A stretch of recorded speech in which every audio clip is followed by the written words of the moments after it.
ফুপুর আগে ফুসতে ফুসতে আবার বললেন, বুঝি না বাপু, আজকাল তোমার কি হইল?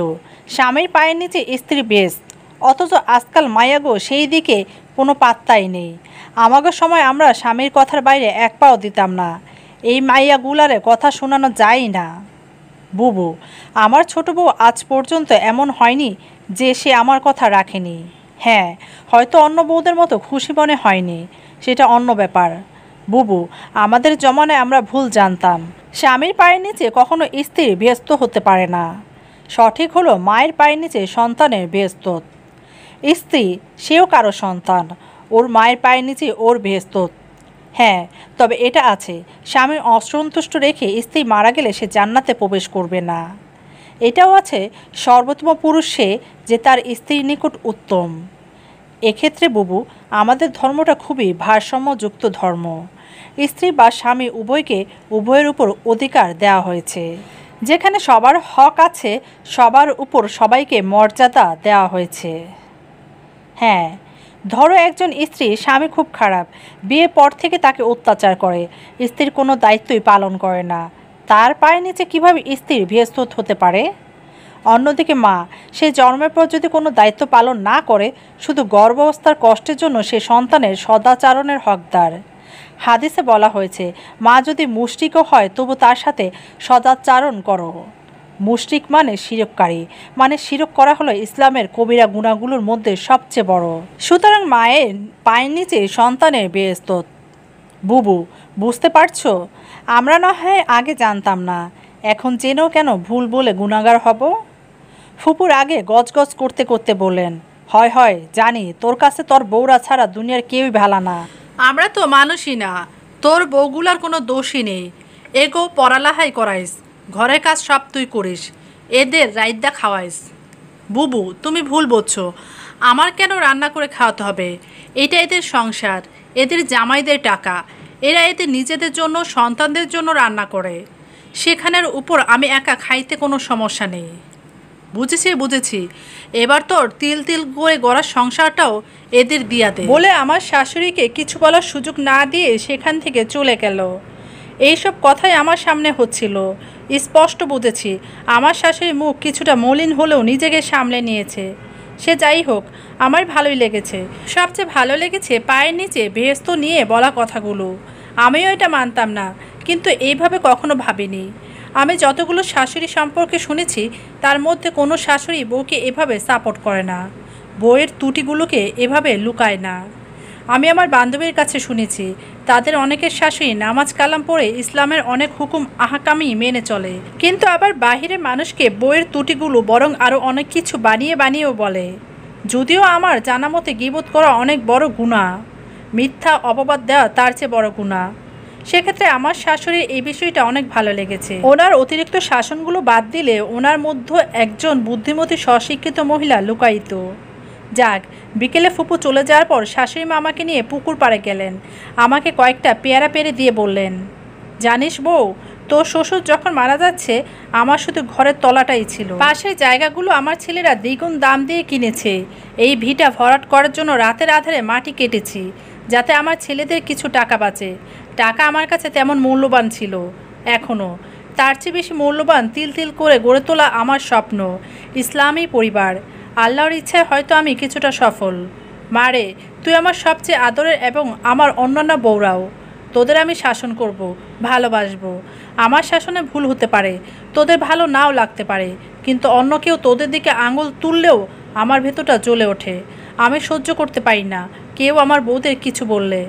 আবার তোদের কারো কষ্ট হলে একটা শরীরে কষ্ট হওয়ার মতো আমারও ভীষণ কষ্ট হয়। জাহান্নাম সত্য, জাহান্নামের আগুন সত্য।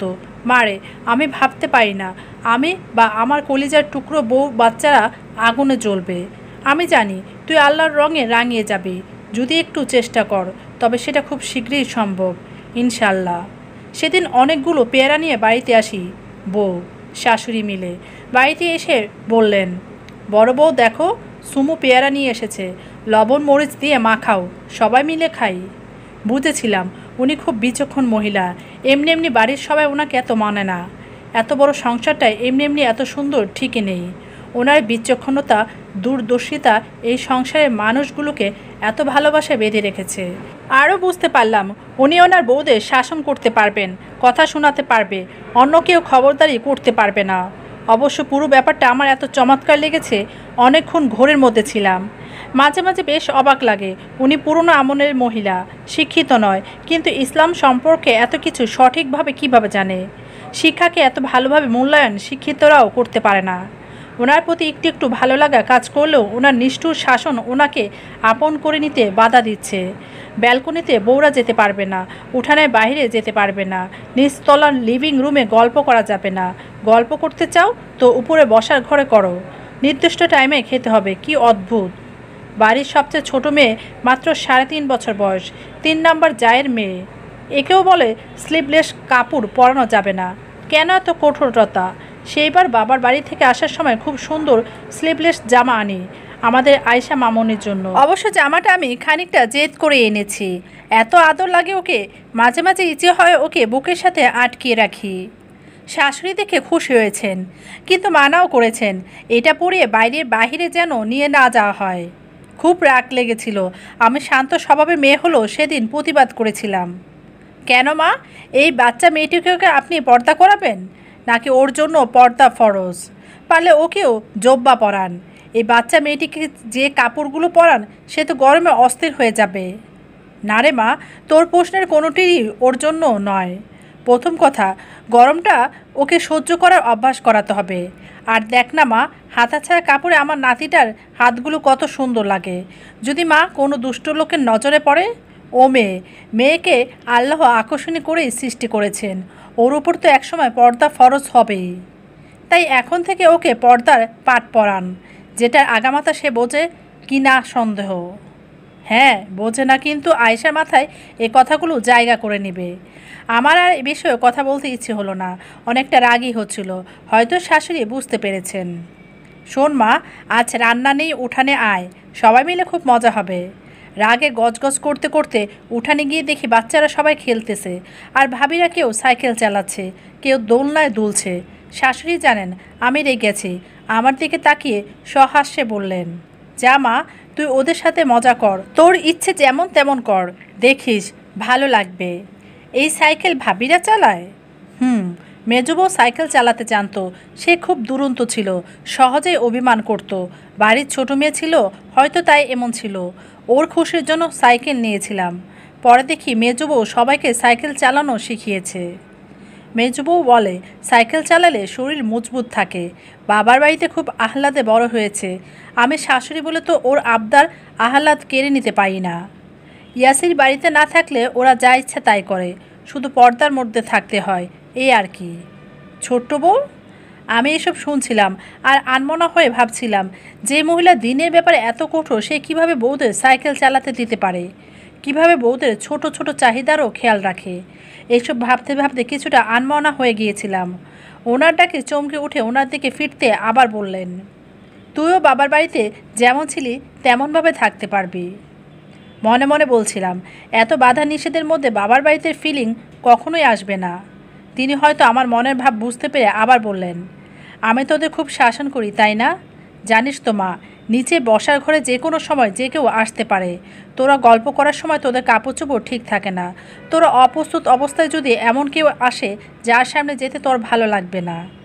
এর জন্যই তোদের জন্য উপরে আলাদা বসার ঘর বানিয়েছি। আমি অনেকটা আগ্রহী হয়ে বললাম, তবে বারান্দায় কেন যেতে দেন না? মা রে, আমাদের বাড়িটা ঠিক মেইন রাস্তার পাশেই, আর বারান্দাগুলো সব বলা যায় রাস্তার উপরেই। তোরা ওইখানে দাঁড়িয়ে থাকলে রাস্তার দুই যাত্রীদের সহজেই চোখে পড়ে যাবে। মারে, আমি তোদের উপর জুলুম করি না, শরীয়তের বাইরে তোদের উপর কিছু চাপিয়ে দেইনি, দিব না। আমারও মেয়ে আছে, আমি তোদের প্রতি মানে পরের মেয়ের প্রতি যাই করব, আমার মেয়েদের উপরও সেগুলোই হবে। আমি তোদের কষ্ট দিলে আমার মেয়েরাও শ্বশুরবাড়িতে শান্তিতে থাকতে পারবে না। তাই আমার ছেলেদেরকেও বলে দিয়েছি, ওরা যেন কখনো বউদের প্রতি অন্যায় না করে। আর বিয়ের পরে মেয়েদের আসল বাড়ি স্বামীর বাড়ি, বাবার বাড়িতে ওরা মেহমান হয়ে যায়। মেয়েদেরও বলেছি, ওরাও যেন এইখানে আসলে কখনো ভাবিদের ত্রুটি না খোঁজে। আমার বউদের ত্রুটি দেখার জন্য আমি আছি। আলহামদুলিল্লাহ, আমার মেয়ে দুটো খুব ভালো আছে, যেমন তোরা ভালো আছিস। আর আমার মেয়েরা বাবার বাড়িতে আসলে ঠিক আমার কাছে যেমন, আমার বউরাও তাদের সাথে তেমন আচরণ করে। তাদের মিল দেখলে আমার মন ভরে ওঠে। থাক, এসব কথা আরেকদিন বলবো, এখন ওদের সাথে যা। আমি ওইখানে গিয়ে দোলনায় বসেছিলাম, কিন্তু আমার মাথায় ঘুরছিল ইনি কত সুন্দর করে এই সংসারটাকে নিজের মতো আগলে রেখেছেন, সবাইকে প্রচণ্ড আন্তরিকতায় বেঁধে রেখেছেন। বউগুলোকে দেখলেই মনে হয় না এরা এ বাড়ির বউ, মনে হয় এটা তাদের বাবার বাড়ি, এত স্বাধীন। ইয়াসির বৃহস্পতিবার বাড়িতে আসলে শাশুড়ি ইয়াসিরকে রুমে পাঠিয়ে দেন, সরাসরি বলেই দেন রুমে যা, সুমাইয়া একা। ইয়াসির যতদিন বাড়িতে থাকে উনি প্রায় আমাকে বলেন, বউ রুমের দিকে যাও, দেখো ইয়াসিরের কিছু লাগবে কি না। আমি বুড়ো হয়ে গেছি, আর কত ছেলেদের পিছনে সময় দেব, এবার ইয়াসিরের সব কিছু দেখার দায়িত্ব তোর। প্রথম শুক্রবারে ফজরের নামাজের পর ঘুমালে ঘুম ভাঙতে দেরি হতো। অনেক সময় ইয়াসির আগে উঠে গেলে বা আমার উঠতে দেরি হলে দেখতাম ইয়াসির নাস্তা করে বাহিরে ঘুরতে বেরিয়ে গেছে। আমি উঠে ভয় পেতাম, যদি ইয়াসিরকে কেউ খাবার না দেয় বা উঠতে দেরি হয়েছে বলে বকা শুনি। কিন্তু না, ইয়াসিরের বউকে উঠে যে খাবার দিতে হবে এমন নয়, আমার শাশুড়ি দিয়ে দেন। ওনার কথা হলো, ছেলেটা আগে আমার, বউ আসছে সেদিন, এতদিন দিতে পারলে আজকে না আমি বউয়ের জন্য বসে থাকবো। অনেক সময় দেখা যায় ভাবিরাও ঘুম থেকে ওঠেনি, কিন্তু উনি কাজের মেয়েকে নিয়ে নিজেই রাস্তা রেডি করে দিয়ে দিয়েছেন। এই জিনিসটা আমার খুব বেশি ভালো লেগেছিল, কারণ আমার একটা পরিচিত পরিবার আছে যেখানে দুইটা কাজের মেয়ে থাকার পরও বাড়ির ছেলেকে সকালে না খেয়ে যেতে হয়। এমনকি একটি অবিবাহিত বোনও আছে, তাও বউয়ে দেওয়ার জন্য সকালে নাস্তা দেয় না। এই কথাটি ওই শাশুড়িটির বউয়ের বদনাম করতে গিয়ে আমার মাকে বলেছিল। আমি মাকে এমনটা বলেছিলাম, ছেলের প্রতি এত দরদ থাকলে মাও নাস্তা দিতে পারে, বোনও দিতে পারে, বউকেই কেন দিতে হবে। আজ ঠিক এমনটা আমার শ্বশুর বাড়িতে দেখে বেশ ভালো লেগেছিল। ভাবিরা সবাই মুচকি হাসে। একদিন মুচকি হাসার কারণ জিজ্ঞেস করাতে বললেন, আমাদের ওনারা দেশে আসলে যারটা এসেছে তার জন্য কাজ করা নিষেধ, উনি যতদিন বাড়িতে থাকেন। মায়ের কথা হলো, পুরুষের জন্য সবচেয়ে শান্তির স্থান হলো স্ত্রী। আমার ছেলে এত কষ্ট করে দেশের বাইরে থাকে সবাইকে ছেড়ে, আমরা ভালো থাকার জন্য। ওরা কিছুদিনের জন্য বাড়িতে আসলে ওদেরকে ভালো রাখার দায়িত্ব আমাদের। তোরা যদি বাড়ির কাজে ব্যস্ত থাকিস তবে আমার ছেলেদের শান্তি কোথায়?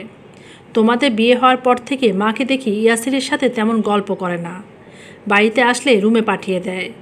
আমরা খেয়ে চলে যাওয়ার পর তোমাদের একসাথে খেতে দেই, এইটাই আমার শাশুড়ির নিয়ম। আমাদের জন আসলেও আমরা দুজন একসাথে খাবার খাই যখনই সম্ভব হয়। অনেক সময় তো বাচ্চাদের জন্য একসাথে খাওয়া হয় না। উনি বলেন, যে ঘরে স্বামী স্ত্রীর মধ্যে ভালোবাসা বিদ্যমান সে সংসারে শয়তান সহজে সুযোগ পায় না। শাশুড়ির ব্যাপারে এসব কথা শুনে আমি একেবারে থ হয়ে গেছি। এমনভাবে আমার ভাইয়ের বউকে নিয়ে আমার মাও হয়তো ভাবতে পারবেন না। একজন সেই আমলের মহিলা কিভাবে এত গভীরভাবে ভাবতে পারে, তাও ছেলের বউদের নিয়ে। শাশুড়ির মমতাময়ী আরেক রূপ জেনে অবাক না হয়ে পারেনি। 3 নাম্বার বউটার প্রথম বাচ্চার পরে আবার প্রেগনেন্ট। ভাবের যদি কিছু খেতে ইচ্ছে করে উনি যেভাবেই হোক সেটার ব্যবস্থা করবেনই। ভাবেকে নিয়ম করে ডাক্তারের কথা মতো খাবার খেতে বলা, ঠিক মতো ওষুধের কথা মনে করিয়ে দেওয়া, ঠিক সময় ডাক্তারের কাছে নিয়ে যাওয়া, টাইমের আগে বাপের বাড়িতে পাঠানো। আমার বিয়ের পর আমি ওনাকে শাশুড়ি মেয়ে ভেবেছিলাম, যেভাবে ওনার যত্ন নিচ্ছিলেন। পরে জানতে পারি উনি মাত্রই কনসেপ্ট করেছেন। পরে ওনার কাছে শুনলাম, এই টাইমে বউরা যখন ইচ্ছা বাবার বাড়ি যেতে পারে, কোনো বাধা নেই। বাহ, উনি শাশুড়ি, কিন্তু শাশুড়ির চেয়ে মাই বেশি। ধীরে ধীরে ওনার প্রতি কখনো ভালো লাগা ভালোবাসা শুরু হয়ে গিয়েছিল বুঝতেই পারিনি। ওনার সমস্ত বাধা নিষেধকেও ভালো লাগতে শুরু করেছিল। অন্য বউদের মতো আমারও মাথায় ঢুকতে শুরু করেছে উনি যা কিছু করছেন আমাদের আখিরাতের ভালোর জন্যই করছেন। কিন্তু উনি এখনও হয়তো বুঝতে পারেননি ওনার প্রতি আমার মনে সফট কর্নার তৈরি হয়েছে। সেদিন যখন উনি দুর্বলতার কারণে হঠাৎ বেহুশ হয়ে যান, সেদিন আমি বুঝেছিলাম ঠিক কতটুকু ওনাকে ভালোবেসে ফেলেছি। আমার শাশুড়িকে নিজের চোখের পানি ধরে রাখতে পারিনি, কান্নায় ভেঙে পড়েছিলাম। শুধু মনে হচ্ছিল আমি ওনাকে হারিয়ে ফেলবো। ওনার জায়গায় আমার মা হলে হয়তো আমার এমন লাগার কথা। সেদিন সারা রাত ওনার রুমে কাটিয়ে দিয়েছিলাম। মনে হচ্ছিল আমি নিজের রুমে গেলে ফিরে এসে ওনাকে পাবো না। অথচ ওনার সাথে ইয়াসিরও ছিল, তাও ওনাকে একা ছাড়তে পারছিলাম না।